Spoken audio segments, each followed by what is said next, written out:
नमस्कार, राज्यों की जंग में आपका स्वागत है। मैं हूं अखिलेश शर्मा। महाराष्ट्र में वोटिंग में अब केवल 2 हफ्ते बचे हैं, लेकिन दोनों ही गठबंधनों को बागी उम्मीदवार लगातार परेशान कर रहे हैं। वैसे तो कल नामांकन वापस लेने के लिए अंतिम दिन था और महायुति और महाविकास अघाड़ी दोनों ने ही गठबंधनों ने बड़ी संख्या में बागियों को मना लिया, लेकिन अब भी कई बागी चुनाव मैदान में बने हुए हैं। ये इन सीटों पर खेल बनाने या फिर बिगाड़ने में भी सक्षम है। बताया गया है कि महायुति के 18 और महाविकास अघाड़ी के 22 बागी अब भी मैदान में हैं, लेकिन इनमें से कुछ खास ऐसे हैं जो काफ़ी महत्वपूर्ण हो जाते हैं। इन नामों पर नज़र डाल लेते हैं। सबसे पहले बात कर लेते हैं महायुति के बागी उम्मीदवारों की। केदा आहेर चांदवड़ से ये बागी उम्मीदवार हैं। ये सीट बीजेपी के पास है। 2019 में बीजेपी के राहुल अहिर ने यहाँ पर कांग्रेस के शिरीष कोतवाल को करीब 26,000 वोटों से हराया था। यानी बगावत जो है वो काफ़ी महत्वपूर्ण रोल प्ले करने वाली है। विजय चौगुले एरोली से बागी हैं। ये सीट भी पिछली बार बीजेपी ने जीती थी। गणेश नायक को जो है उन्होंने एनसीपी के गणेश शिंदे को हराया था करीब 78,000 वोटों से। अगला नाम आता है विजय नाहटा का, जो कि बेलापुर से बगावत करके खड़े हुए हैं। ये सीट भी पिछले 2 चुनाव से बीजेपी के पास है। पिछली बार बीजेपी के मंदा महात्रे को एनसीपी के अशोक अंकु गावड़े पर करीब 43,000 वोटों से जीत मिली थी। तो यहाँ पर भी ये बगावत काफ़ी महत्वपूर्ण हो जाती है। समीर भुजबल नांदगांव से ये सीट शिवसेना के पास अभी है। 2019 में शिवसेना से सुहास द्वारकानंद कांडे ने एनसीपी के पंकज भुजबल को यहाँ पर हराया था करीब 14,000 वोटों से। अहेरी से अमरीश राजे अन्नम, ये भी महत्वपूर्ण सीट हो जाती है। ये सीट अभी एनसीपी के पास है। 2019 में एनसीपी के आत्माराम भगवंत राव ने बीजेपी के अमरीश राजे अन्नम को 15,000 वोटों से हराया था। इस बार अमरीश जो है वो बागी होकर चुनाव लड़ रहे हैं। इसी तरह अमलनेर में शिरीष चौधरी ये भी बगावत कर रहे हैं। बीजेपी यहाँ पर कम अंतर से हारी थी। एनसीपी के अनिल भलदास पाटिल ने बीजेपी के ही शिरीष चौधरी को करीब 8,500 वोटों से हराया था। इस बार उनको टिकट नहीं मिला तो वो बागी हो गए। देवलाली से राजश्री अहिर राव ये बगावत कर रही हैं। एनसीपी के पास ये फिलहाल सीट है। 2019 में सरोज बाबूलाल अहिरे ने शिवसेना के योगेश बबन राव घोलप को करीब 41,000 वोटों से यहाँ पर हराया था।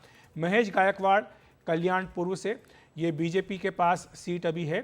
2019 में बीजेपी के गणपत कालू गायकवाड़ ने स्वतंत्र के धनंजय बाबूराव बोडारे को करीब 12,000 वोटों से हराया था। एक नज़र डाल लेते हैं महाविकास अघाड़ी के कुछ बागियों पर जो उन्हें काफ़ी परेशान कर रहे हैं। सांगली से बाबा जानी दुर्रानी का नाम इसमें प्रमुख है। ये फिलहाल सीट बीजेपी के पास है। यहाँ पर बीजेपी के सुधीर गाडकिल ने कांग्रेस के पृथ्वीराज गुलाबराव पाटिल को करीब 7,000 वोटों से हराया था। इंदापुर सीट से प्रवीण माने, ये सीट एनसीपी के पास अभी है। 2019 में एनसीपी के दत्तात्रेय भारन ने बीजेपी के हर्षवर्धन पाटिल को करीब 3,000 वोटों से हराया था। तो आप देख सकते हैं कितना कम अंतर है और यहाँ पर इनकी बगावत बड़ा गुल खिला सकती है। पार्वती सीट से आबा बागुल, ये सीट फिलहाल बीजेपी के पास है। 2019 में बीजेपी की माधुरी मिसल ने एनसीपी के अश्विनी कदम को करीब 36,000 वोटों से हराया था। श्रीगोंडा से राहुल जगताप, इन्होंने बगावत की है। ये फिलहाल सीट बीजेपी के पास है। यहाँ पर 2019 में बीजेपी के बबन राव पचपुते ने एनसीपी के घनश्याम प्रताप राव शेलार को करीब 4,500 वोटों से हराया था। इनके अलावा हिना गवित, जो कि बीजेपी की पूर्व सांसद हैं, वो भी बागी उम्मीदवार के तौर पर खड़ी है। नंदुरबार जिले की अक्कल कुआ अकरानी विधानसभा सीट से आज़ाद उम्मीदवार के तौर पर चुनाव लड़ रही हैं, जबकि महायुति से शिवसेना के एकनाथ शिंदे पार्टी के अमशा पाड़वी यहाँ पर है।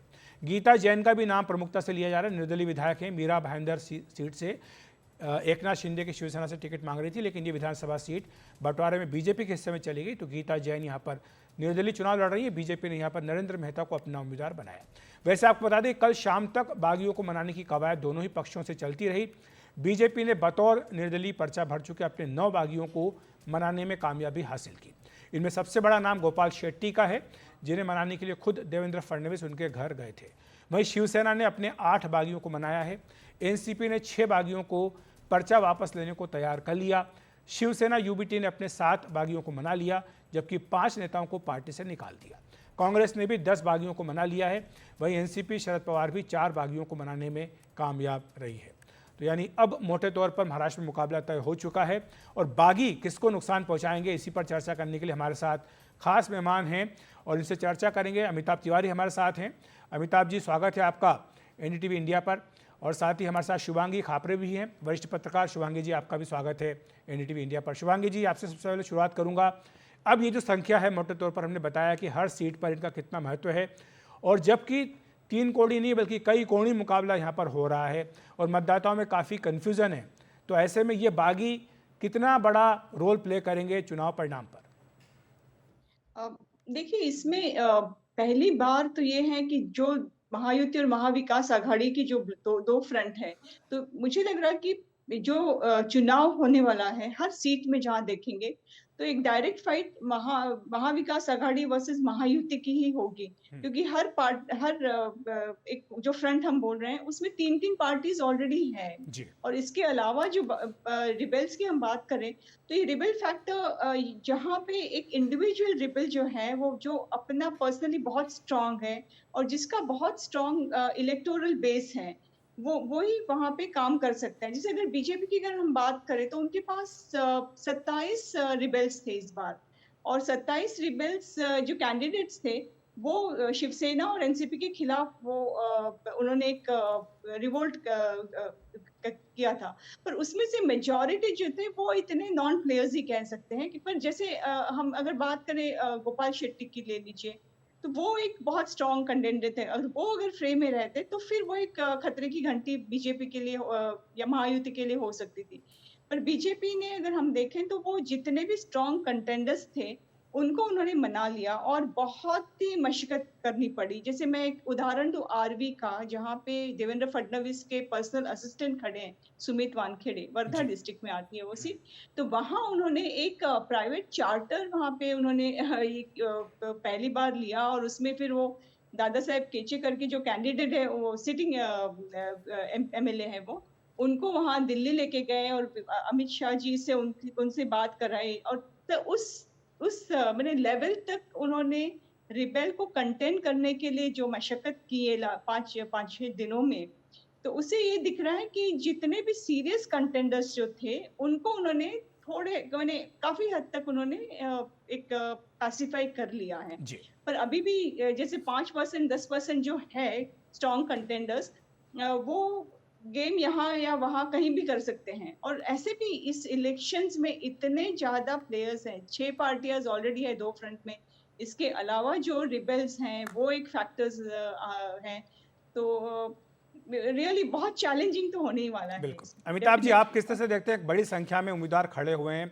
महाराष्ट्र के इतिहास में संभवतः पहली बार इतनी अधिक संख्या में उम्मीदवार यहाँ पर हैं और जैसा शुभांगी भी बता रही कि मोटे तौर पर वैसे तो दो बड़े गठबंधन हैं, तीन तीन पार्टियाँ दोनों ही गठबंधन में, छोटी पार्टियाँ भी उनके साथ हैं, लेकिन बागी और निर्दलीय ये कितना बड़ा रोल प्ले करने जा रहे हैं, क्योंकि हर पार्टी, हर गठबंधन इनसे परेशान है।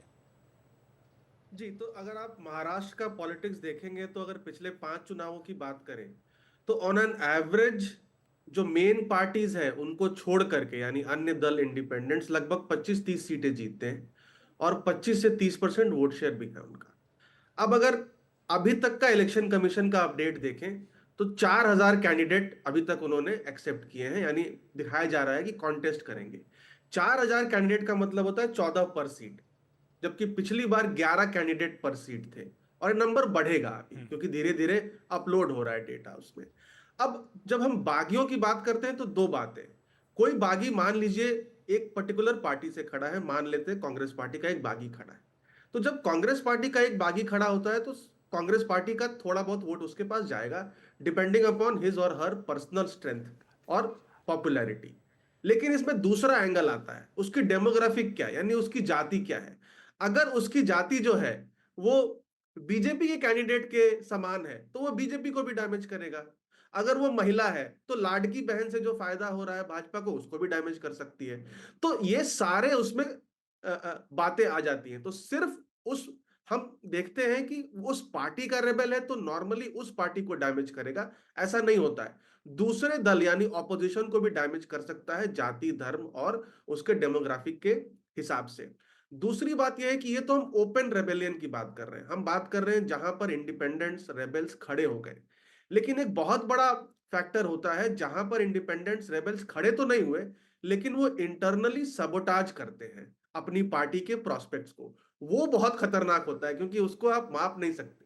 बहुत सारे लोगों ने दबाव में वापस तो ले लिया है जी। पर्चा अपना, बट क्या वो कैंडिडेट के लिए प्रचार करेंगे, क्या वो कैंडिडेट के लिए वोट मांगेंगे, या वो दूसरे दल के लिए काम। तो जैसे भीतर घात है, भीतर घात प्लस ओपन रेबेलियन, और क्योंकि इतने कैंडिडेट्स हैं इस बार, और हो सकता है कि विक्ट्री मार्जिन या एवरेज मार्जिन कम हो जाए, उसमें इनका रोल हो जाता है। ये जीतने के लिए नहीं खड़े हुए बहुत सारे लोग, लेकिन ये हराने का दम रखते हैं और किसी न किसी पार्टी को किसी न किसी सीट पे हरा सकते हैं। जी।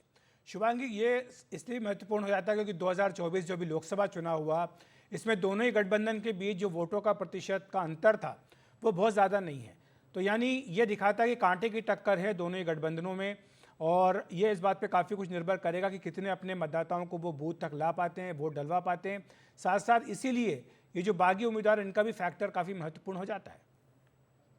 बिल्कुल सही कहा आपने, आपने बिल्कुल सही एनालिसिस किया है, क्योंकि अगर लोकसभा के इलेक्शन से हम देखें तो उसमें परसेंट वोट शेयर अगर हम देखें तो बीजेपी और महाविकास आघाड़ी और महायुति में वो डिफरेंस था सिर्फ 2 लाख वोट्स का। और जैसे अगर हम बॉम्बे की बात करें, मुंबई की, तो वहाँ पे तो बीजेपी 2 लाख वोटों से आगे थी, बढ़त थी उनकी। फिर भी जो वोट जैसे रिजल्ट सीट ट्रांसलेशन जब हुआ जैसे, तो उसमें बीजेपी के सिर्फ 9 seats Jeet pi out of 28 जो उन्होंने कॉन्टेस्ट किए थे, और पूरे महायुति की अगर हम बात करें तो उनके पास सिर्फ 17 सीट थी और महाविकास के पास 30 सीट थी। तो ये इतना 0.3% या 3% से जो डिफरेंस है वो उससे जो सीट ट्रांसलेशन हो रहा है, तो इसमें रोल ऑफ वोट डिवीजन कैसे होता, किस कॉन्स्टिट्यूंसी से और एक लोकसभा में फिर भी ये कह सकते हैं कि एक लोकसभा में 6 कॉन्स्टिट्यूंसीज के, तो एरिया बहुत काफी बड़ा होता है। पर यहाँ तो हर सीट में 3.5 लाख से 3.25 लाख का ही वो एक खेल है। तो उसमें 500 वोट से लेके 10,000 वोट्स भी काफी एक डिसिसिव फैक्टर रह सकते हैं। तो ये स्पॉइलर जो है, ये जो रिबेल्स हैं या जो इंडिपेंडेंट है, जैसे इनकी इनकी जो क्षमता है, इनकी जो न्यूसेंस वैल्यू, अगर मैं if you permit me to use that word, nuisance value जो रहेगी वो एक बहुत ही इम्पोर्टेंट फैक्टर इस इलेक्शंस में होगा। और जैसे महाराष्ट्र में अगर रीजन वाइज हम देखें तो वो पैटर्न बहुत अलग रहने वाला है। फिर भी तो हम ऐसे एक यूनिफॉर्म ये नहीं कह सकते कि रिबेल फैक्टर सिर्फ एक ही रीजन तक सीमित रहेगा या नहीं रहेगा। हर रीजन में, हर क्षेत्र में एक अलग-अलग फैक्टर्स इस बार काम करेंगे। क्योंकि अगर आप देखें तो अगर हम ये पूछें किसी से कि आप महाराष्ट्र में इलेक्शंस क्यों लड़ रहे हैं, तो इसका कोई जवाब नहीं है। जैसे अभी जो एजेंडा है कि हमें क्यों चुनाव में क्यों वोट देना है, ना ऑपोजिशन एक कॉन्क्रीट कोई वजह बता पा रही है, ना रूलिंग पार्टी बता रही है।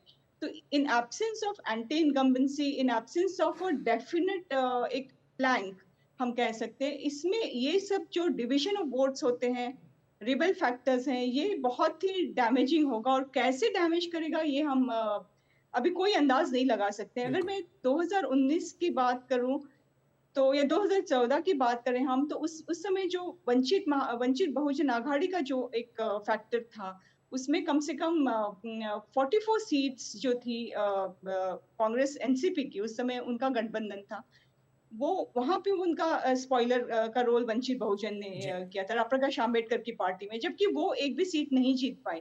पर बीजेपी को उसका फायदा हुआ, क्योंकि बीजेपी उस समय 122 सीट्स सिंगल लार्जेस्ट पार्टी उभर कर आई, और जी। देवेंद्र फडणवीस मुख्यमंत्री भी बने थे और फर्स्ट टाइम बीजेपी के मुख्यमंत्री बने। तो इस समय ऐसे कोई डेफिनेट ग्रुप नहीं है, जैसे एक डेफिनेट लीडरशिप नहीं है कि जो एक स्पॉइलर की कह जी। सकते कि ये किंग मेकर है या ये स्पॉइलर है। जी। पर इस समय इंडिविजुअल जो प्लेयर्स हैं वो एक बहुत ही डैमेजिंग रोल कर सकते हैं, जी। और उसका अंदाज अभी कोई भी नहीं लगा सकता। मुझे, बिल्कुल। मैंने काफी लीडर से बात की और वो भी कह रहे हैं कि हम कुछ नहीं बता सकते हैं कि किसके वोट्स कैसे कटेंगे। बिल्कुल, और कोई ये नहीं बताता था किसके वोट कितने कटेंगे।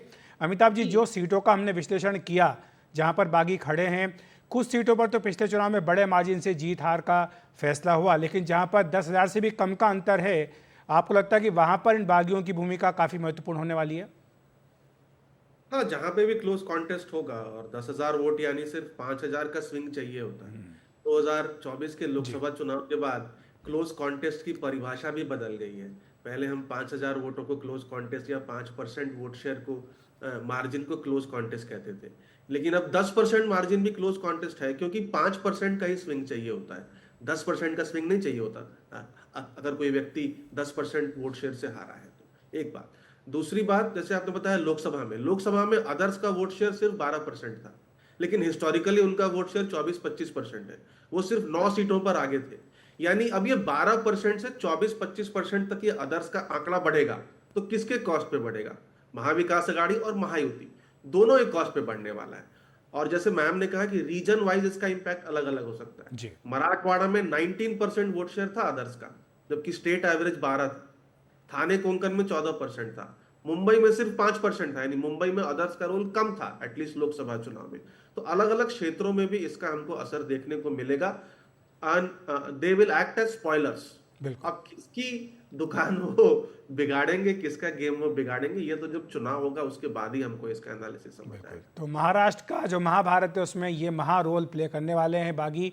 शुक्रिया आपका अमिताभ जी, शुभांगी जी, हमारे साथ जुड़ने के लिए, विस्तार से समझाने के लिए दर्शकों को कि जो बागी उम्मीदवार खड़े हुए हैं वो किसकी नाव डुबो सकते हैं, किसकी नाव पार लगा सकते हैं। एक छोटा सा ब्रेक ले रहे हैं, ब्रेक के बाद तुरंत हाजिर होते हैं।